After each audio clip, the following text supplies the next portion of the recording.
2 दिन पहले क्या था?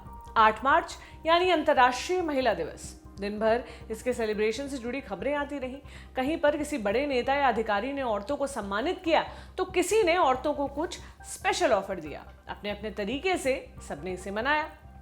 इनमें से कुछ सेलिब्रेशन दिखावटी भी थे। खैर, वहां तक जाने की कोई जरूरत नहीं है, हम मुद्दे पर आ जाते हैं। इसी दिन देश का एक इलाका ऐसा भी था जहां विमेंस डे के सेलिब्रेशन के दौरान एक आदिवासी महिला को पुलिस ने गिरफ्तार कर लिया। पुलिस का कहना है कि महिला कुछ नक्सली हमलों में शामिल रह चुकी है। वहीं कुछ सोशल एक्टिविस्ट महिला की गिरफ्तारी को गलत बता रहे हैं और पुलिस की कार्रवाई के खिलाफ आवाज भी उठा रहे हैं। इन सोशल एक्टिविस्ट में सोनी सोरी का नाम शामिल है। ये घटना छत्तीसगढ़ के दंतेवाड़ा जिले की है। गिरफ्तार हुई महिला का नाम है हिडमे मरकाम। इस गिरफ्तारी को लेकर पुलिस की तरफ से जो बात कही जा रही है वो काफी ज्यादा सवाल खड़े कर रही है।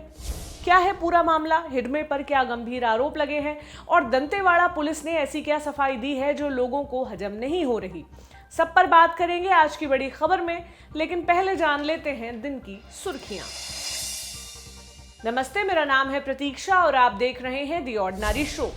पहली सुर्खी है गुजरात से। यहाँ हाईकोर्ट ने एक गाइडलाइन प्रस्तावित की है और राज्य सरकार से कहा है कि उसे फॉलो किया जाए। ये गाइडलाइन मेंस्ट्रुअल टैबू को खत्म करने के लिए प्रस्तावित की गई है। मेंस्ट्रुअल टैबू यानी लड़कियों के पीरियड्स को लेकर जो सामाजिक स्तर पर जो गलत धारणाएं बनी हुई हैं, जैसे पीरियड्स के दौरान लड़कियां अलग थलग रहें, धार्मिक जगहों पर ना जाएं, किसी को छुए नहीं, किचन में ना जाएं, खाना ना बनाएं वगैरह। हाईकोर्ट ने कहा हमारी सोसाइटी में माहवारी को एक स्टिग्मा बना दिया गया है। ये स्टिग्मा उस पारंपरिक विश्वास की वजह से पैदा हुआ है जिसमें यह माना जाता है कि पीरियड्स के दौरान लड़कियां अशुद्ध होती हैं। हमारी सोसाइटी इस मुद्दे पर चर्चा करने के लिए भी सहज नहीं है। शहरी इलाकों में लड़कियों के ऊपर पीरियड्स के दौरान पूजा घर में न घुसने का प्रतिबंध होता है। वहीं ग्रामीण इलाकों में किचन में नहीं जाने दिया जाता। पीरियड्स के दौरान लड़कियां और औरतों को धार्मिक किताब भी नहीं छूने दी जाती है और ना ही प्रार्थना करने दी जाती है। इस तरह के टैबू कई सोसाइटीज में मौजूद हैं जो लड़कियों को भावनात्मक, मानसिक तौर पर प्रभावित करते हैं। सबसे जरूरी, उनकी हेल्थ को भी प्रभावित करते हैं। इस गाइडलाइन में 9 पॉइंट्स हैं। इसमें राज्य सरकार से कहा गया है कि वो मेंस्ट्रुअल टैबू को लेकर लोगों के मन में जागरूकता फैलाए। दरअसल पिछले साल फरवरी में भुज के श्री शहजानंद गर्ल्स इंस्टीट्यूट से एक मामला सामने आया था जहां 68 लड़कियों को उनकी अंडरवेयर उतरवाई गई थी, ये चेक करने के लिए कि उन्हें पीरियड्स तो नहीं हो रहे। इसके बाद गुजरात हाईकोर्ट में एक PIL डाली गई थी। अब इस बात पर हाईकोर्ट ने ये सारी बातें कही हैं। अगली सुर्खी बनाई है NCRB के आंकड़ों ने। गृह मंत्रालय ने आज यानी 10 मार्च को NCRB यानी नेशनल क्राइम रिकॉर्ड्स ब्यूरो के कुछ आंकड़े पेश किए एक सवाल के लिखित जवाब के तौर पर, जिसमें बताया गया कि साल 2018 में रेप के 33,356 मामले आए थे। वहीं हत्या के 29,017 और किडनैपिंग के 1,05,734 मामले आए थे। 2019 के आंकड़ों के मुताबिक रेप के मामलों में कमी देखी गई। इस साल रेप के 32,033 मामले आए थे, हत्या के 28,918 और किडनैपिंग के 1,05,037 मामले आए। अगली सुर्खी बनाई है दिल्ली बजट ने। दिल्ली विधानसभा में आम आदमी सरकार ने कल यानी 9 मार्च को बजट पेश किया था। इसमें महिलाओं को लेकर भी कुछ घोषणाएं हुई हैं। सरकार ने पूरी दिल्ली में 500 आंगनवाड़ी हब्स खोलने के लिए एक योजना लॉन्च की जिसे सहेली समन्वय केंद्र नाम दिया गया है। इन हब्स में औरतों को माइक्रो इकोनॉमिक यूनिट्स खोलने की ट्रेनिंग दी जाएगी। ये स्कीम को कोविड-19 के प्रभाव को समझने के लिए सरकार द्वारा किए गए सर्वे के आधार पर बनाई गई है। सर्वे में यह पता चला था कि पिछले साल फरवरी में महिलाओं में बेरोजगारी 26% थी, लेकिन इस साल फरवरी में ये 40% हो गई थी। इस स्कीम के अलावा सरकार ने 100 महिला मोहल्ला क्लिनिक्स खोलने का भी ऐलान किया है। इन क्लिनिक्स में औरतों को मुफ्त में गायनेकोलॉजिस्ट सर्विस मिल सकेंगी। बजट में टूरिस्ट स्पॉट्स को औरतों के लिए सुरक्षित बनाने का भी प्रस्ताव है। टूरिस्ट स्पॉट्स के एंट्री गेट पर CCTV कैमरे लगाए जाएंगे। यहां पर खत्म होती है सुर्खियां। अब आइए बड़ी खबर पर। देखिए, हमारे देश में कुछ इलाके आज भी नक्सल प्रभावित हैं। इनमें छत्तीसगढ़ का दंतेवाड़ा जिला भी शामिल है। यहाँ के कुछ इलाकों में आज भी नक्सली गतिविधियां हो रही हैं। इंडियन एक्सप्रेस की रिपोर्ट के मुताबिक इसी जिले के समेली इलाके में आसपास के गांव की औरतें 8 मार्च के दिन इकट्ठा हुई एक इवेंट में शामिल होने के लिए। इस इवेंट में जेलबंदी रिहाई कमेटी और छत्तीसगढ़ महिला अधिकार मंच के लोग भी शामिल थे। तभी पुलिस वहां पहुंची और 30 बरस की हिडमे को गिरफ्तार करके ले गई। उन्हें कोर्ट में पेश किया गया, जहां उन्हें 19 मार्च तक के लिए जुडिशियल रिमांड में भेजा गया। दंतेवाड़ा पुलिस कह रही है कि हिडमे के खिलाफ नक्सल एक्टिविटी से जुड़े 5 अपराध दर्ज हैं, जिनका स्टेटस अभी पेंडिंग है। और साल 2016 की शुरुआत से हिडमे के खिलाफ ये मामले दर्ज हुए। वहीं एक्टिविस्ट इन सारी बातों को खारिज कर रहे हैं और हिडमे को एक सामाजिक कार्यकर्ता कह रहे हैं। यानी इस केस में दो पक्ष सामने आ रहे हैं। हम एक एक करके दोनों पक्षों के बारे में आपको बताते हैं। पहले बात पुलिस की। दंतेवाड़ा के सुपरिटेंडेंट ऑफ पुलिस हैं अभिषेक पल्लव। उनका कहना है उसके यानी हिडमे के खिलाफ IPC arms act, explosives act और यूएपीए की कुछ धाराओं के तहत 5 नक्सली अपराध पेंडिंग है। उसके ऊपर 1,10,000 का इनाम भी घोषित था। पुलिस मुखबिर होने के शक में 3 गांव वालों की हत्या हुई थी। इस हत्या में हिडमे का भी हाथ था। दंतेवाड़ा के अरनपुर पुलिस के तहत आने वाले इलाके में हिडमे के नाम के कई बैनर और पोस्टर्स भी लगाए गए थे। उसका आत्मसमर्पण करवाने के लिए गांव के सरपंच की सलाह भी ली गई थी। स्पॉट करने वालों ने जब हिडमे की पहचान की तब उसके खिलाफ जरूरी कानूनी कार्रवाई की गई। साल 2016 की शुरुआत से उसके खिलाफ मामले दर्ज थे, यानी वो कम से कम 6 सालों से एक्टिव थी। ऑर्डिनरी को एसपी ने बताया कि अरनपुर थाने में हिडमे मरकाम के खिलाफ 2016 से लेकर 2020 तक 5 बार केस दर्ज हुए थे। जिन सेक्शंस के तहत केस दर्ज हो रखे हैं वो हैं आईपीसी की धारा 147 यानी उपद्रव, सेक्शन 302 यानी हत्या, सेक्शन 364 यानी हत्या के मकसद से किसी का अपहरण करना, सेक्शन 307 यानी कुछ ऐसा काम करना जिससे किसी व्यक्ति की हत्या हो जाए, सेक्शन 506 यानी धमकी, 366 यानी किसी महिला की जबरन शादी करवाने के लिए उसका अपहरण, ये सब शामिल हैं।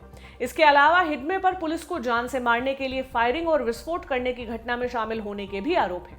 इंडियन एक्सप्रेस की रिपोर्ट के मुताबिक बस्तर डिवीजन के आईजीपी सुंदर राज का कहना है कि हिडमे को गिरफ्तार करने के लिए पहले भी कोशिशें हो चुकी थी, लेकिन वो फरार चल रही थी। अब यहां पर जो फरार चलने का दावा किया गया है ये लोगों को ठीक से हजम नहीं हो पा रहा है। वो कैसे, आगे बताएंगे। पहले हिडमे के पक्ष में क्या बातें कही जा रही हैं वो भी सुन लीजिए। People's Union for Civil Liberties, जिसे पीयूसीएल कहते हैं, छत्तीसगढ़ और छत्तीसगढ़ महिला अधिकार मंच और सोनी सोरी ने मिलकर एक जॉइंट स्टेटमेंट निकाला जिसमें यह दावा किया गया कि हिडमे मरकाम नक्सली नहीं बल्कि एक्टिविस्ट हैं। प्रेस नोट में कहा गया हिडमे एंटी माइनिंग और ट्राइबल राइट्स एक्टिविस्ट हैं। महिला दिवस के प्रोग्राम के दौरान उनका अपहरण कर लिया गया। यह प्रोग्राम कवासी पांडे और कवासी नंदे नाम की 2 औरतों की याद में किया गया था जो छत्तीसगढ़ पुलिस और पैरामिलिट्री फोर्स के द्वारा कस्टडी के दौरान यौन हिंसा और शारीरिक हिंसा का शिकार हुई थी, जिसके चलते उन्हें मजबूरी में अपनी जान लेनी पड़ी। हिडमे को करीब 300 गांव वालों और कार्यकर्ताओं के सामने घसीट कर ले जाया गया। इस गिरफ्तारी का विरोध भी कार्यकर्ताओं ने किया, सोनी सोरी ने भी किया, लेकिन उन्हें धक्का देकर अलग कर दिया गया।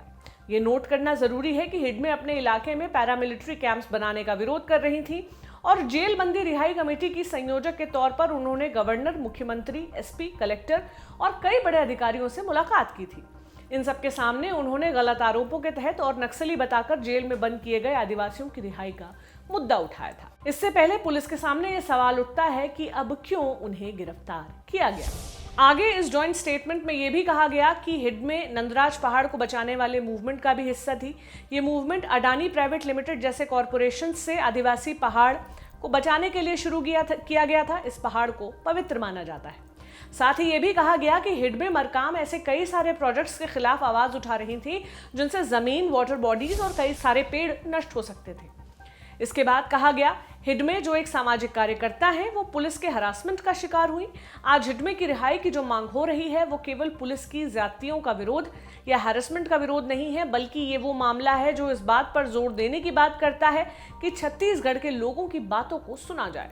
हम चाहते हैं कि हिडमे मरकाम को तुरंत रिहा किया जाए, लोन वर्राटू स्कीम को खत्म किया जाए जिसके तहत लोगों को गलत तरीके से जबरन सरेंडर करवाया जा रहा है। असंवैधानिक डिस्ट्रिक्ट रिजर्व गार्ड फोर्स को खत्म कर दिया जाए। महिला अधिकार मंच और पीयूसीएल के जॉइंट स्टेटमेंट में लोन वर्राटू स्कीम का जिक्र किया गया था। ये सरकार का वो प्रोग्राम है जिसके तहत नक्सलियों को सरेंडर करने के लिए प्रोत्साहित किया जा रहा है।